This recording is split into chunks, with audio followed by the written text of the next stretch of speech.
Hello and welcome to another episode of Material Matters with Grant Gibson. The show is 4 years old now, but for listeners who might be new to all this, the idea is that I speak to a designer, maker, artist or architect about a material or technique with which they're intrinsically linked and discover how it changed their lives and careers.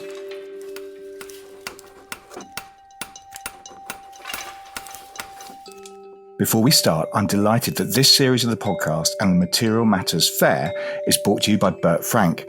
The company craft beautiful lighting to order from its manufacturing base in Birmingham using traditional methods paired with the latest technology.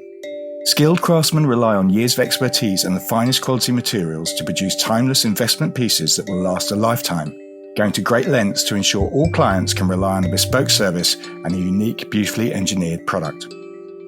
I'm also delighted to tell you that this particular episode is sponsored by MAC, the specialist auction house and art consultancy dedicated to contemporary ceramics and craft.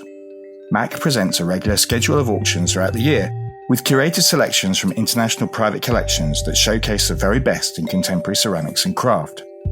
Its latest is now viewing online, with the auction taking place on the 25th of May. Its inaugural auction of contemporary craft from the collection of Victoria, Lady de Rothschild, will take place on the 21st of September. To find out more, go to maclondon.com. That's maclondon.com. So, my guest this week is one of the UK's leading ceramic artists, Julian Stair. In March, Julian launched a new exhibition at the magnificent Sainsbury Centre near Norwich, entitled Art, Death and the Afterlife. The show is his response to the pandemic, and the scenery, jars and abstractive figurative forms invite visitors to meditate on the relationship between the clay vessel and the human body. To emphasise the point, in a number of the pots, the clay itself contains the cremated ashes of people donated by their loved ones. Julian, who was awarded an OBE in 2022, has exhibited internationally since the 1980s and made his name making beautiful, pared-back, everyday forms. His work is in 30 public collections, including the British Museum and the V&A. Julian, thank you very much for doing this. How are you? I'm fine, apart from a slight cold, which probably will impact on my voice, but I hope it won't be too croaky. That's all right. I'm sure the listeners will forgive you. Thank you very much for doing all this. Was that reasonably accurate, that intro? Yes, thank you very much indeed. I'll try and live up to that. Okay, good. Just so listeners know, we had your wife, Claire Wilcox, on the show back in 2021, which means you're the first husband and wife couple I've interviewed separately. It's a Material Matters first. We're honoured. And I won't let rivalry get in the way of the order. Oh, good. I'm glad to hear it. Well, she had a book out and now you have this show out. It seems the opposite time to do them both. We have a tradition on the show of trying to give the conversation a bit of context, really. It dates back to when we started and we used to interview guests in their studios. We're on Zoom today, and I can see, I suspect you're probably at home. But just to uphold the tradition, it'd be good to know where and how you work. What does your studio look like? Okay, my studio's in London. I've been there for quite a while, so I'm kind of quite established and comfortable in a space. I'm lucky for London. It's a good sized studio. It's around 2,000 square feet or somewhere there around. So I'm very self-sufficient. And my library there, that's really important. So I've got all my ceramic reference books, hundreds and thousands of copies of articles and things from all the historical research I did. People comment often when they come into the studio for the first time, oh, it's very tidy. I think it's a reasonably organized space, but that's the way I kind of have to have it to kind of work. Does your studio reflect your mind? Do you have a tidy mind? Goodness, that's like kind of, how do I judge my mind? Yes, it is. That's exactly what I'm asking. Probably have to get other people to make that judgment. Some people say I'm kind of quite precise or kind of systematic or logical. So perhaps it does. Yes, it's kind of laid out and organized, and I'm certainly not OCD. So it's not where order becomes, the dominating factor. At the moment, because of the exhibition, it's in the messiest state it's been for ages. So it needs a big kind of clear out. Well, let's talk about this exhibition, because it's at the Sainsbury Centre, which is a pretty extraordinary foster building near Norwich. It's entitled Art, Death and Afterlife, and it's your response to the pandemic.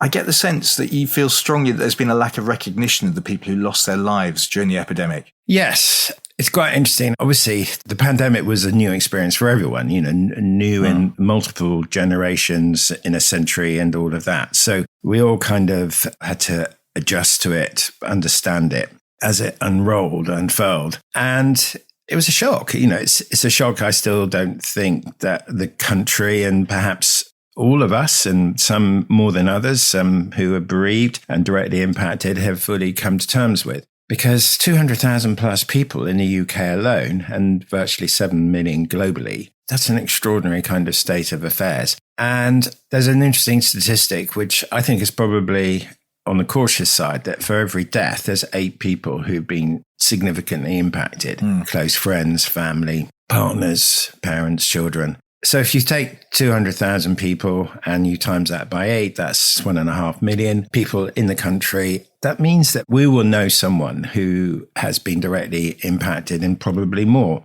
And at the beginning of the pandemic, there was discussion in the press about how were the arts going to respond to this? How were the arts going to kind of help us understand it? Were they able to mediate it? There was a lot of interest in how the arts in general, and I do mean across the whole board, were going to respond. As of yet, I don't think there's been a fantastically comprehensive response. Of course, some people have responded. But certainly as the pandemic was kind of unfolding, and, in the first year in particular, there were these awful death counts, which were being kind of broadcast on the news every day. So many people died today, and it was individually, then it was tens, hundreds. And then in the end, I just found it very, very disturbing that you were having huge numbers of people reported as having died. And it was all just reduced to statistics. It was just a kind of numbers game. I think when that happens, we kind of lose the impact. It's like, do you know how much £1 million is? Do you know how much £1 billion is? When numbers get to a certain scale, they just become numbers. And I'm afraid to say, I think that was part of the pandemic. So as you know, I've actually kind of addressed death intermittently over my career, over 20 years now, maybe the last 25 years or something. And the last year or so, I really felt that it was time to come back and examine how we deal with death in Britain in the 21st century. So yes, it is my response to the pandemic. Yes. Did the pandemic, beyond the kind of lockdown and everything else, did it have a personal effect on you? How do you define personal effect? Yes and yes. As an individual, I was affected. I think in some ways, there were lots of people who were very thrown by it. They lost the rhythm and the routine of their lives, having to work in isolation, not going to work, working from home, doing Zooms as we're doing now, without getting into pop psychology. I think that had a disorientating and unsettling and at times damaging effect on people. On an individual level,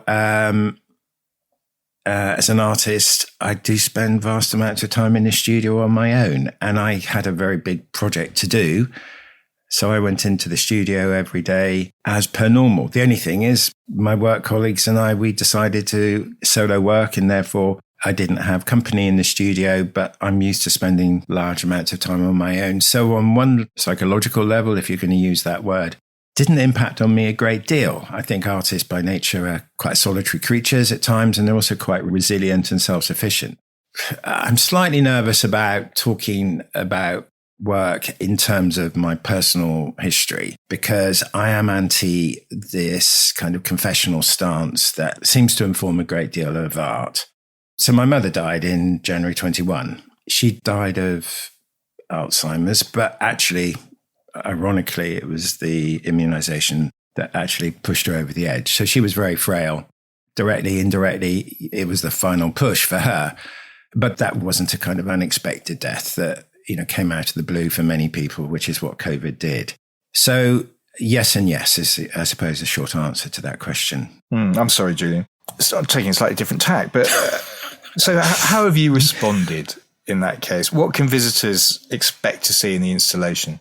Well, like everything in art, there are various levels and factors that come together.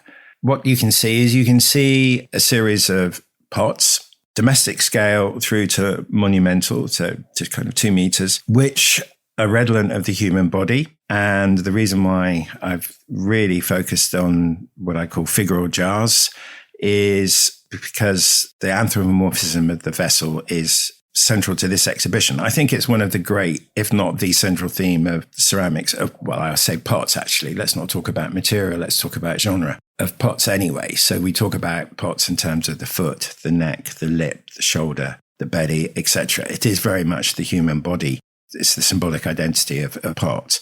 Plus the fact that pots by definition have historically been made to hold, to contain, and many cultures see the human body as a physical container for the soul or the spirit. And my big exhibition, which was 10, 11 years ago, Quietus, that's where the name Quietus came from, which is the Latin term for that split second, that microsecond that you can't even measure. The soul leaving the body. The soul leaving the body, according to Christian faith. So the theme of the show is the human body interpreted through pots. Some of the pots are specifically made to hold the body after cremation. So they're the kind of scale and the volume that holds the body. And for me, this is a really important thing. It's not just an abstract reference to an idea. It's not a concept alone. This is, for me, the great strength of working in ceramics and making pots in particular, which is that you can have ideas which, can be as strong or interesting as one can make them. But an absolutely essential part of them as artworks is that the material side, the form, the material, and in the case of pots, the use come together to actually deliver that.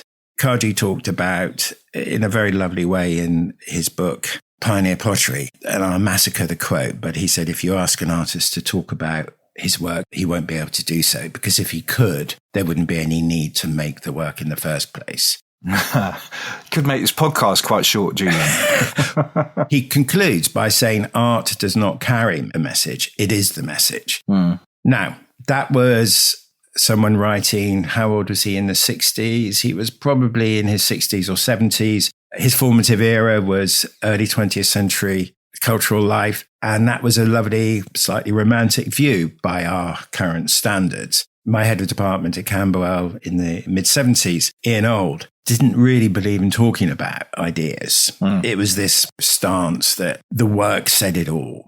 Now, you could say, if you were going to be a bit skeptical about that approach, well, art has to kind of communicate itself through some kind of magical means. But actually, why has visual art evolved as a genre in human culture? Because it says things in ways that other forms of expression can't. So I fundamentally believe that art can say things without words and communicate directly. I would say that as a visual artist, although there are many artists where the concept is almost a kind of primary factor and the artwork can be a kind of secondary consideration. But coming back to pots, yes, there's a symbolic reference to the body that ties into the whole history of pots for me. And there's fantastic examples throughout history.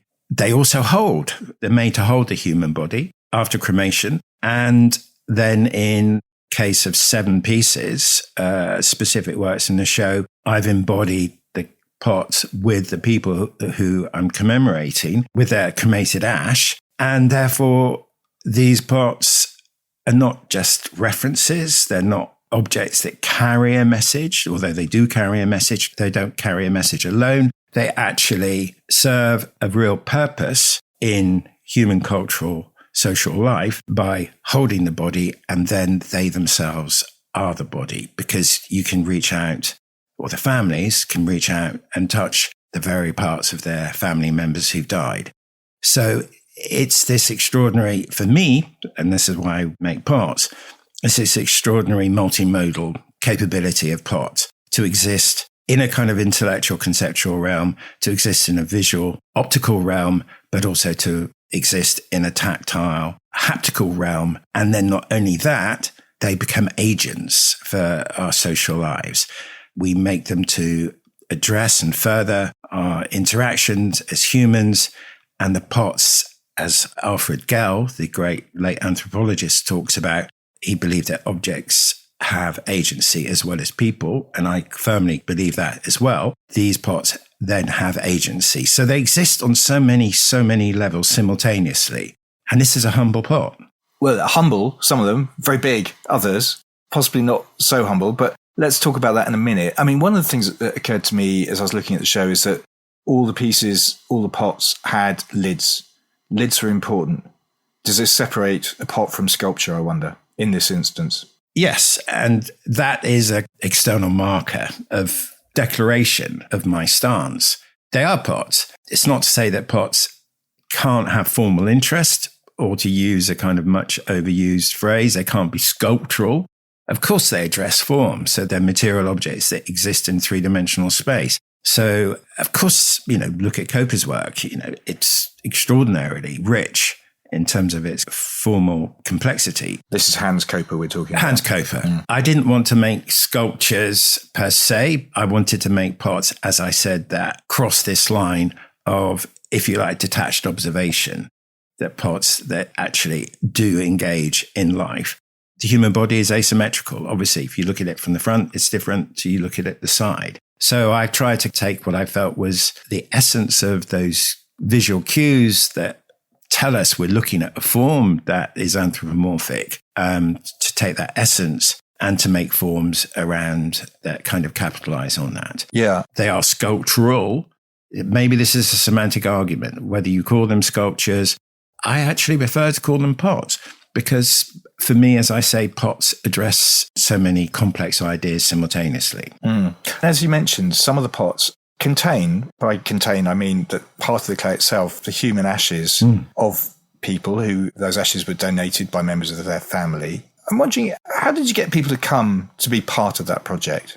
I know you visited a Norwich Death Cafe, for example. What happens there? Yeah.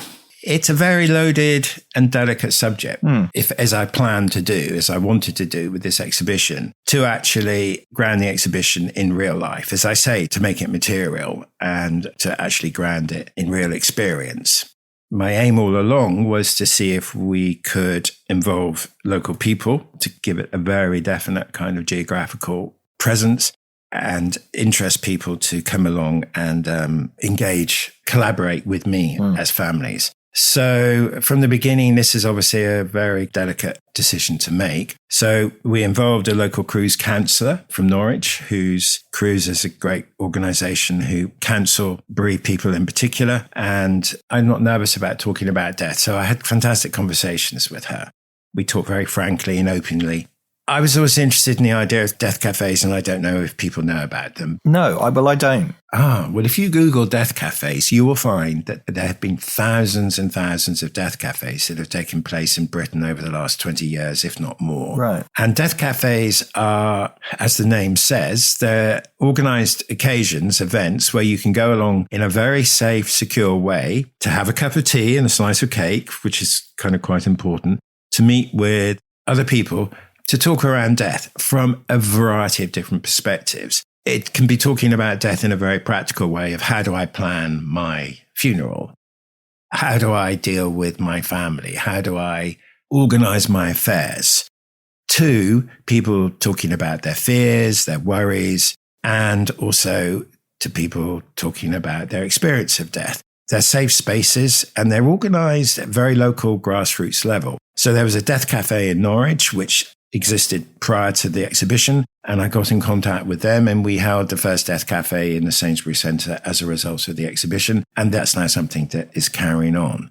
We had what we called a kind of a workshop from university staff and medical people who were involved around the whole phenomena of death, from medical through to practical, through to counselling, through to academic interest.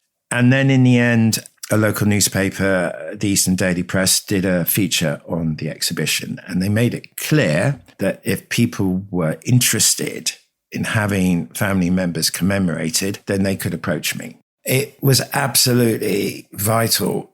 I didn't want to go around Norwich with a wheelbarrow and say, bring out your dead. Okay, no, fair enough. The old Black Death practice. It was absolutely vital that people came forward totally of their own volition. It had to be their decision alone.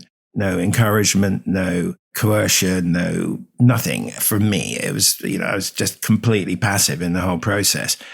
And 7 families came forward with a desire to commemorate 8 of their family members. So there's 6 individual people who died, and then there's a couple, a mother and father, and their son came to me. They all came in a very brave way, fantastically kind of brave. They all contacted me, and then I spoke to them individually, and then we met and I explained what I was doing. Interestingly enough, for these people who came forward, I wasn't doing a sales pitch saying, well, if you come to me, I can do this or I can do that. There was a very fundamental drive for these families to mark and commemorate their family members who died over the last few years. Again, I don't want to turn it too much into a confessional. I have had, experience of bereavement myself, and my view on bereavement is that one has to be as open and frank and direct as possible and acknowledge it and accept it in order to deal with it. And so I spoke to everyone who came forward in a way, as someone who's gone through bereavement. And the thing about going through bereavement is that grief never kind of leaves you. It just kind of changes and operates in different ways and different levels of intensity over time. I've got to underline that the drive came from them. They really, really wanted to acknowledge the significance of, I hate the word loss because it's a terrible euphemism, but I'll use it here. They wanted to acknowledge the depth and the significance of the loss that they felt when their family members died. And then I was very happy to kind of work with them. I explained and it developed, and we had a meeting at the Sainsbury's Centre and they met as a group. And that was really good because it took them out of that isolation that you have when you're experiencing death into a group dynamic, and you can be with other people who are directly experiencing the same thing as you. And I showed them the exhibition space. I showed them some work of mine that was in the Sainsbury's Centre. I showed them historical examples of reliquaries that I have certainly found incredibly interesting and important, myself as an artist. So kind of contextualize what the plans were. And I was very lucky. They kind of bought into it and they trusted me, and we followed through as planned. And I made 7 cinerary jars for these 8 people. And I tried to reflect the individuals as much as possible. We're talking about pots and sculpture, the difference earlier. I said to the families that I wasn't going to make a portrait as such. Right. Interesting. Because that's not what pots do, unless you're going to kind of model something. And that's not, my way of working. But I try to reflect aspects of their personality or presence. So I talked to everyone and I got a feel for the family members and their likes and their dislikes and their character. And when I talked to Claire about her father, Alan, turned out that Alan was a glazier by profession. Who had done the Sainsbury's Centre glazing. Exactly. Of which there's quite a lot. Well, he must have been very busy. It was amazing because he worked on UEA at times and knew the campus, and that was wonderful. So there was an incredible kind of specificity there. And the fact that he worked on the Sainsbury's Centre as well just made it, it just kind of squared the circle. It was wonderful. So with Alan, who loved being outdoors, apparently, he liked working outdoors and light. He's the only one who was actually a kind of figure or form of the 7 jars. And I put a porcelain slip on him to create the impression of maximum quality of light. And then he was the only one who I glazed. The others were unglazed, but I put a glaze on him. So there was a degree of some sort of, reference to him. In talking to Helen about Laurie, she was kind of describing him to me, and she was talking about how Laurie kept his figure, as a kind of, a middle-aged man. And she said he had a good figure, he kind of was slim. She said he had good shoulders and jackets hung well off him. And so with Laurie, I made a form that was kind of quite articulated, not exactly like a zoot suit, but nevertheless had good kind of definition. I see. From the neck, across to the shoulders. And then, there was a good tight, movement down to the foot. There was one character who's very feisty, Julian, woman. It says her family was robbed of saying goodbye to her in a traditional manner because she left her body to medical science. That's the one I was really intrigued by, and how you dealt with the form there. Well, yes, absolutely. Jane, her daughter, came to me. The interesting thing when you operate in this realm, you do get involved in life, in all its dimensions. And her mother didn't want a funeral. Apparently she was very forceful, very strong. She appeared that way. A very strong-willed and difficult person. And she didn't want a funeral. And then she left her body to science. And in the autumn, the family, the 3 children, got her ashes back because after the medicine had finished whatever it did with the body after she died, the body was then cremated and the ashes were returned to them. And so, in a way, this gave them an opportunity to come to terms with her death through the ritual of making the cinerary jar. And it gave them some sort of closure. As a family, they pulled together in ways that they had found difficult beforehand. It gave them a focal point. And that was a really lovely example of how ritual can really help us negotiate difficult things in life. Ritual has kind of rather grandiose associations. If you and I were sitting down now doing this interview face to face, without a doubt, we'd have a cup of tea in our hands or a cup of coffee. We'd come together, we'd sit down, you have a table. And these little human rituals are occasions which so much of human behavior operates through. So from the daily and the kind of mundane, of course, pots are at the core of that, cups, mugs, through to rituals surrounding death. There are occasions which enable us to come together as a community, whether it be a small or a larger community, to share and to exchange and process and understand and further our social lives. So, yes, with Jane, she came in quite late. As I said, the mother's ashes came back very late, but her 2 siblings found the whole process very cathartic. So there were stories behind everyone, and I tried to reflect them to a degree. But the end result is that there's 7 cinerary jars, which are embodied. So they're completely personalized to the people they're commemorating. And then I gift them back to the families after the exhibition. I was wondering what was going to happen to their pots. No, I don't go and sell them. I mean, this isn't the first time, as you've pointed out, you've dealt with death. In 2012, you created the extraordinary Quietus exhibition, which started at MIMA in Middlesbrough, which contains scenery jars and sarcophagi, as well as an extraordinary piece, Reliquary for a Common Man, essentially a vessel where the clay body contained the ashes of a family member, Leslie James Cox. Now, I know you don't want to turn this into a confessional, and I don't really want to poke about, but it is out there in the public domain, and I am a journalist. Sure, and I have to kind of ask these questions. So you lost your first son, Francis, in 1990, which must have been incredibly difficult. Was that the moment that provoked this interest in death, Julian? I think whenever you go to a funeral, you reflect and you're trying to process what happened. There was someone you knew who was, around and part of your life to whatever degree. And then all of a sudden they're not there. And then you're left with the memory. And so, of course, these are great rites of passage, birth, marriage and death, these great kind of rites of passage in life. Birth on the whole is positive, and therefore it's really a celebration and it's a very easy occasion to celebrate and to enjoy. Marriage, has got that same positive undertone, where new relationships and traditional terms, procreation would then follow and new lives emerge. Death obviously is problematic. So undoubtedly my own personal experience has fed into that. I'm not trying to provoke sympathy or, enlist sympathy. But what do I do as an artist? When you experience anything, if you're trying to make art relevant to wider life, then in some ways you process that and you build it indirectly or indirectly. In one very short period of time, yes, my first child and one of my parents died within months. And that was a shock.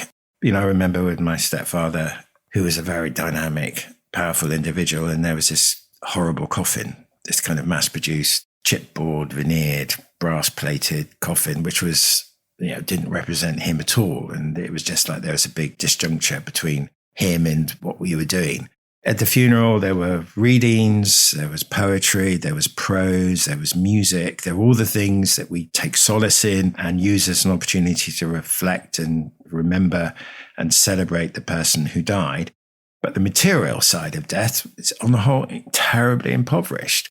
So how do I respond as an artist who makes things, who's interested in making things? It's not a given. I choose to make things, and I choose to make things, as I say, that operate within a social realm. And that's why I make pots. this extraordinary kind of human connection to pots throughout all of history and almost every single corner of the world.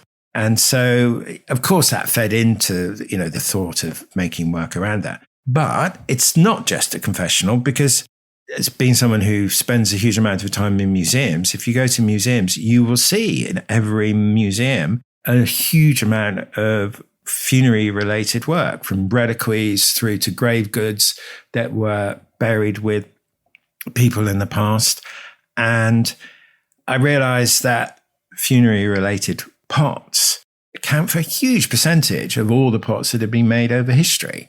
And that just then meant that everything then kind of came together in a kind of seamless and interesting way.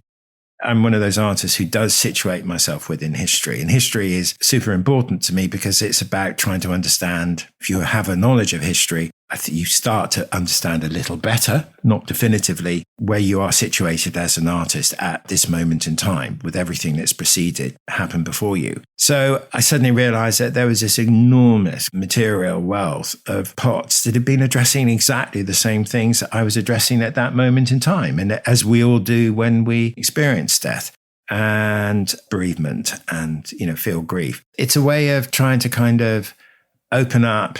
It's not a very fashionable position to take, but I do think that art has this extraordinary kind of universal capacity to kind of cross boundaries. I know all about post-colonial theory and, kind of all the kind of, we cannot understand the cultural specifics of prehistorical cultures or whatever. I'm not naive enough to kind of think that we can do that. But I tell you, humans, we all walk, we all breathe, we all live and eat and die and have children. And there's not that much difference between virtually everyone who's preceded us as Homo sapiens over the last, however many tens of thousands of years. It's really interesting. The oldest grave was discovered last year, and it was a grave in Kenya that was 80,000 years old. And it was of a child. And it was two parents who obviously, when a child died, what did they do? They needed to mark whatever it was, their feelings and their response to this child dying. That's 80,000 years old. I'm tying into my interest in making art. I'm trying to acknowledge the past. I'm trying to offer ways that art can hopefully mediate this very difficult subject of death. And ultimately, at the end, it's not to kind of dwell on it or to make capital out of it, but it's to end up hopefully getting beyond the fear and the grief and starting to put the emphasis on people who died. You have to ask the families who were very kind to kind of collaborate with me on this.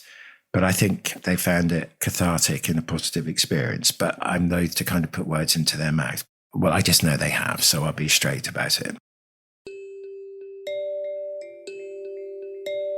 I hope you're enjoying the episode.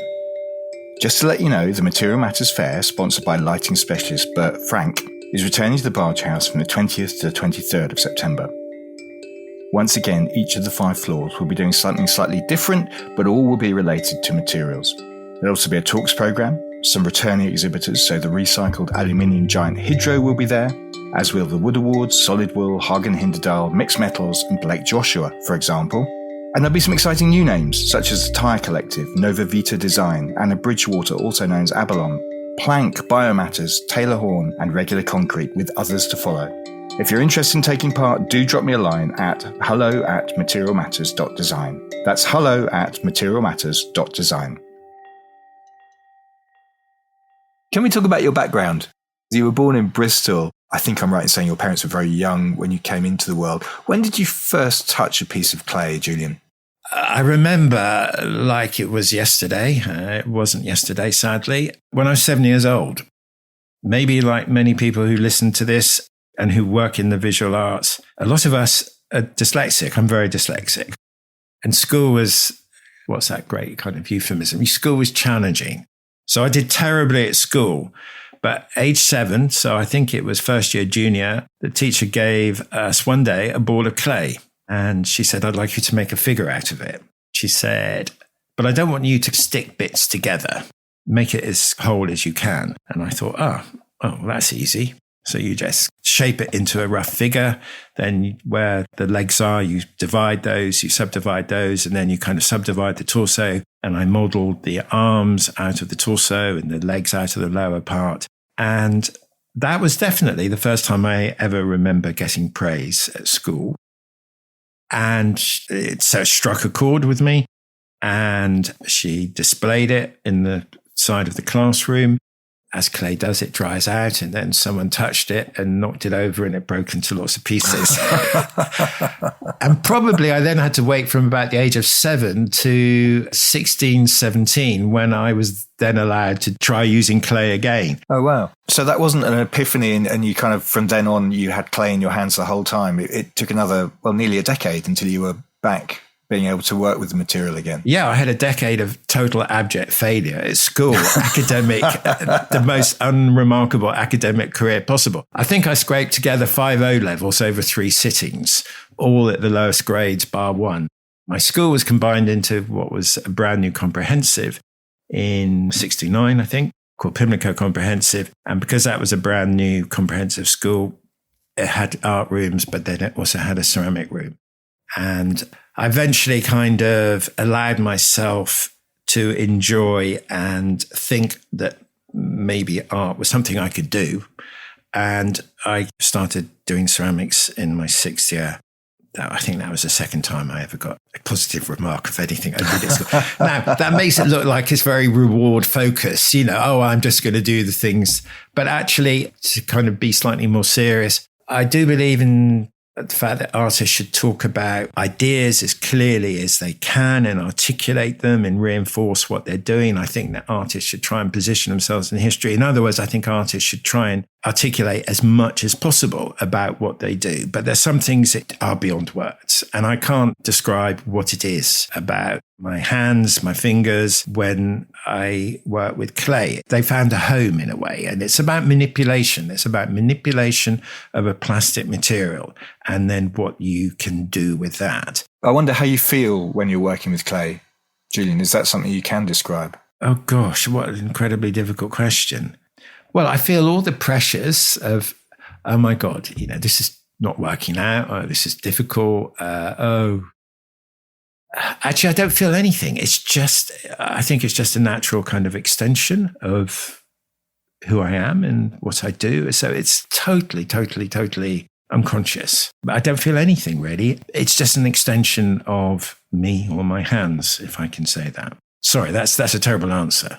Well, no, it isn't. You studied initially at Camberwell. Were you always going to go to art school? Was it always going to be clay? Was it always going to be Camberwell? My family were involved in creative practice to varying degrees. So 4 of my 5 parents went to art school. Right. So I kind of grew up in a world where art was embedded in life. But actually that's quite difficult because as a child, you're growing up and you're seeing these extraordinary things that adults are doing, which can be incredibly intimidating. I always felt sorry for David Leach, being the son of Bernard Leach. How on earth do you kind of carve out an identity, let alone a career or anything, when you have such a huge figurehead as a parent? There's a degree of, oh my goodness, what I'm doing is rubbish compared to all the things that these grown-ups are doing. But somehow kind of, aged about 15, 16, I allowed myself to start to be interested and enjoy it and be stimulated by it. It's a challenge, and it's work, and you have to think and you have to work really hard. You have to think hard, but you have to kind of practice. So I kind of allowed myself to do it. And then in a way I did end up going to art college, but I don't think anyone would have predicted that a year or 2 years, 3 years earlier down the line. Right. So I wasn't one of these kind of child prodigies where just, magic flowed out of a pencil on a piece of paper. And actual reality, as graphic kind of mark making is still not necessarily a strength. Somehow it's about forming and manipulating material for me. Right. But yes, I went to Camberwell and I made sculpture at Camberwell. And I think I kind of got, there was a natural inclination and I was really interested in the work that I was doing. But I think I got kind of very strongly influenced by the need that all art students are under to produce a kind of signature body of work for a degree show. You have to do something that is unique, that is you. And in a way, instead of letting that process of maturation and exploration take place, which really should be a life and is a lifelong process, it's all condensed down into 3 years. And then reality, if the first year is an introduction, it's kind of condensed down into 2 years. And then maybe you're making your show and your final year. And I think I got sidetracked by all the kind of pressures and demands. I ended up making sculpture, which I stood by, but it wasn't good enough for me. I was lucky enough, I did get to go to the RCA, and then I kind of turned my back on all the sculptural work I made because I just knew I wanted to make pots. I didn't know why particularly. It was rather dumb, inarticulate expression, but I just knew that what had drawn me to working in ceramics with clay in the first place was this notion of pots. They somehow spoke to me. And then at the RCA, I was extremely fortunate. Philip Rawson was teaching at the RCA. Right. He started to teach at the RCA when I was there. I think I was at the RCA during a pretty undistinguished time in terms of maybe staff who taught there, and it wasn't necessarily the most prominent time in terms of people who graduated. There were some great people who've now got very good established careers. You know, Magdalene was the year behind me, and Magdalene O'Dundo. Yeah, Magdalene O'Dundo, and then Jennifer Lee and Annie Turner were the year behind that. So students come through regardless. But Philip, oh my God, Philip just turned an inarticulate desire into something comprehensible by talking and showing us the extraordinary complexion of ceramic history. And if I recommend any book to anyone who's remotely interested in any aspect of ceramics, it will be the book he published in 1971, which is called Ceramics, part of the Oxford Appreciation of the Art series, published by Oxford University Press. And he doesn't care about fine art versus craft debates. He doesn't even care about charting historical movements over the previous century, 2 centuries, 5 centuries. He goes back to the very earliest pots, and he shows this extraordinary kind of thread that has operated through human culture, really, as soon as we started to settle as a species. And before that, actually, he shows this extraordinary thread of these material objects that have played these unbelievably pivotal roles in human culture, these things called pots. And so, in a way, Philip was able to kind of contextualize inarticulate yearnings and interest. And he kind of opened a door, and I've been trying to carry on walking through that door since then. Before this interview, I was leafing through a new book by Alan Graves, who's Senior Curator of Ceramics and Glass at the V&A, called Studio Ceramics. He describes you as being part of a, and I quote, gentle functionalism movement. Is that a description you recognise? Gentle function. Well, I know the book is just been published. Yeah, literally just. And I haven't seen it yet. So that's news to me. You're going to have to trust me on this. Oh, I believe you. I believe you. Gentle functionalism. I have to process that, I think. Okay. All right. Because I know you're not particularly fond of the word functional. No, I'm not. And the reason why is because it's such a reductive term. I had some visitor to the studio, an American curator once, who kind of arrived and said, well, tell me, Julian, do you make functional work or sculptural work? And I said, I'm sorry, I just don't accept either of those divisions. And, you know, the answer is no and no. Pots, for me, they're redolent of so many elements of creative practice. They're terribly complex objects because they can do so many things. To kind of define something by the term functional is very reductive and I think very limiting. I honestly challenge anyone to show me an object that is only functional, that doesn't have any other elements or dimensions to it. If we took an American diner mug, which is kind of an archetypal of modern 20th century design, thick, heavy, kind of almost insulating porcelain, so thick that you can drop it on the floor, it doesn't break, smooth rounded corners, so there's nothing to chip, got a really strong handle. It can go through dishwasher millions of times and, you know, survive. That object is as redolent of mid-20th century American ideas of design in modernity as it is functional. So I think it's limiting to actually talk about things in terms of functional. Let's park functionalism. I'm intrigued that your pared back aesthetic and interest in these everyday forms that you developed. I mean, was that a reaction against the generation that came before you, which would have been the likes of Alison Britton, who's been on this podcast, and Carol McNichol, famous for testing the outer limits of function and who were essentially postmodernists? No, it's not a reaction against them. It's actually an expression of who I am. It happened to be very much at odds with the absolutely dominant era of my formative years. And I took exception to a lot of the arguments that were bandied about in that period of time. What I make is who I am. So it's like someone's kind of gait. How do they walk? That's their natural kind of gait, the timbre of your voice. So my work is an extension of who I am, and I'm kind of imprisoned by that in a way. I think I should stop talking on that point. It is who I am. I can't go any further than that. So I seem to have a kind of a natural tendency to gravitate towards maybe making forms that for me have a sense of structure and a kind of clarity of form. If you like, you could equate that with a cognitive thinking or reasoning, a kind of intellectual dimension. If you take that to an extreme, it becomes, banal and inhuman. And so I try and counter that very analytical, formalist way of working and thinking and try to imbue what I make with some softer kind of dimensions as well. If we're going to say the head and the heart, in that old cliche, my desire and my interest in making parts was certainly way out of fashion. It could not have been further removed from fashion. And the predominant kind of trends. So when I left college, when I left the RSA in 1981, I had to refer to myself as something. And it was like all my colleagues were saying, oh, yes, I'm a ceramicist. Or if you're a Palazzi influence, you were a ceramicist. I'm a sculptor. I'm a ceramic sculptor. I'm a ceramic artist. I'm a designer maker. All the permutations. This is before maker kind of emerged as a generic term, and maker emerged certainly after 81. And there's one side of me that says, oh, man, the maker. I kind of quite like that. But actually, I think maker is a very loaded term because it's a denial of what you do. I decided that I was interested in parts. I was interested in making them. And my ideas were still relatively undeveloped then. And I thought, well, if I haven't got the confidence to call myself a potter, because, that's what I'm interested in doing. If I haven't got the confidence, then no one else is going to have the confidence. And all my peers laughed. They rolled around laughing because to make pots was seen as so passé, so reductive, so irrelevant. Everyone else was making art and there was me making pots. I didn't fit into the Anglo-Oriental Leech tradition.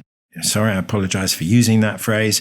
I didn't fall into the Leech tradition. I didn't fall into the vernacular revival of English slipware. I didn't fall into the decorative thing of, all the dots and doodles and pink splashes that typified a lot of postmodernist work, because that just wasn't me. It didn't feel right. And I didn't just want to make work that referenced the ideas of what pots have done in the past. I wanted to make contemporary equivalents. We have these great kind of genres of creative expression, be it literature, be it poetry, be it dance, painting, pottery, whatever. And these genres are not fixed. You look at the history of them over even just the last century, and they've changed enormously. These genres are there as these great streams of creative potential for artists to interpret in a way that feels relevant to them as individuals and the time they live in. And I just feel that there is no limit on making pots, but there also are objects that stimulate touch. And in stimulating touch, they remind us that we're physical creatures. They're objects that you can see that do carry ideas, as Cardew wanted to avoid. The vessel emerged during my formative era, which was making references to use.